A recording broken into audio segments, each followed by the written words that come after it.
وی د سیند په منځ کې د ګل راکه وی لاس دې رانه که د میانو خوراک شومه. نه لکه ته ما پوهېږې که نه د سیند منځ کې له تا ګل ورکوو لکه لاس دې ولې نه ورکوه که دا سیند وچ و که دا څنګه چې دا د منځ ته تلو بیا ته هم ورتلې او بیا د منځ کې دا ټپه هم لیکله خط به څه چې ته سیند د ښځې ته به ټپې دي کړي که نه ته به دغه کړې ځان بچ کړي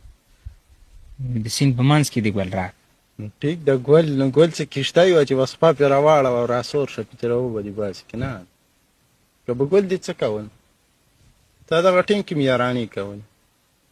ته څه وې نو که دې څه مطلب دی چې سیند منځ کې تا ګل دې ته اخیستو خو ایسته وتې لاس هم نیولې به ځان به یې تر کړی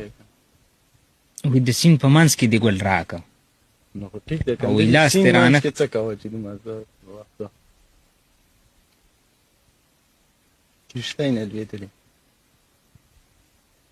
نه دا خو لیکلې داسې ده که نه دا ټپه مونږ خو وایي لیکلې داسې ده که نه خو لکه مطلب دې مطلب څه دی لکه سیند منځ کې تا له ګل در کوم تا ته ته چې د ټپې مطلب راته ته چې د ټپې مطلب راته ووایه مطلب خو راته او که نه خو دقه ته وایم چې د ټپې مطلب راته ووایه که دا څه وایي د سوات سیند و که دا دغه که نه دا وچ خواړو بس هغې منځ کې ولاړو بیا پې دغه راغی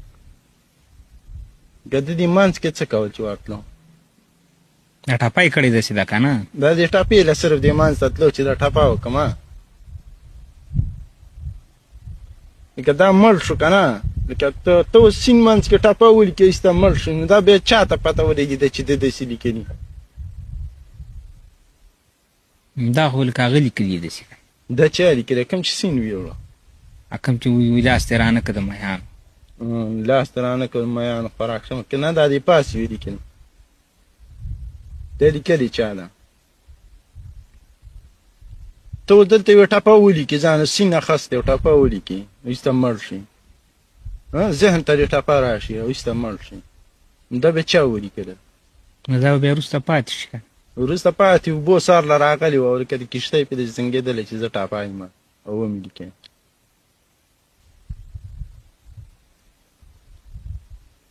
وی د سیند په منځ کې د ګل راکه د سیند په منځ کې څنګه وی د سیند په منځ کې د ګل راکه وی لاس دې رانه که د میانو خوراک شو نه نو لکه ټیک ده لکه ده ولې سیند منځ کې دا ګل ورکوه په ګل یې څه کوه نو یارانه بیا ورسه وکړه نو ته دغه ټیم نه دغه ټیم ستا د یارانو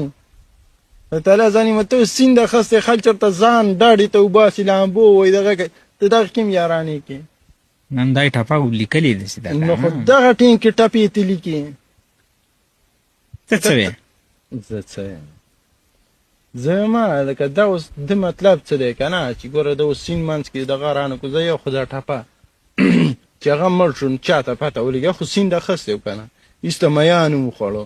د ټپه چا ته پته ولګېده چې دا د دې څه لیکلي دا به دې پاتې شوي وه دا ټپه څه شی و سودا خو نه وه نه څه د غوټه کې لیکلي وه بس پراته وه دلته چې بس دارکه زه مرم او دا ټپه ده تا ویل ټپه راته وکړه نو ما ویل ټپه راته وکړه نو تا ماته څه ویل ته ما په دې پوهېږې که دا ټپه زه چاته کوم که هغه ماته بیا داسې خبرې کوي زه به ته څه یم ته څه وې لکه زه وایم که نه چې ته ماته دې تشریح وکړه لکه دې مطلب څه دی سیند منځ کې دی ته اوس یارانې ته اوس سیند منځ ته تلې څنګه یې دلته کول څه او بیا ګلونه راکړئ او بیا یارانې کوي بیا د یارانو نه پس ټپې لیکي او بیا به ورګه ته ما لاس راکړې بیا به ترې وځي نو وی د سیند په منځ کې د ګل راکه که خو موږ هم وایي دقه خبره خو دې منځ کې ده که نه موږ چې دا سیند ته دومره منځ ته چې ته ورځې او بیا به هلته ټپې لیکي او بیا به دغه کوې که نه دا د سیند منځ کې وچ شانته ځي و په هغې ناست یې کورسۍ کې او چیس کوه بس ټپې یې لیکلې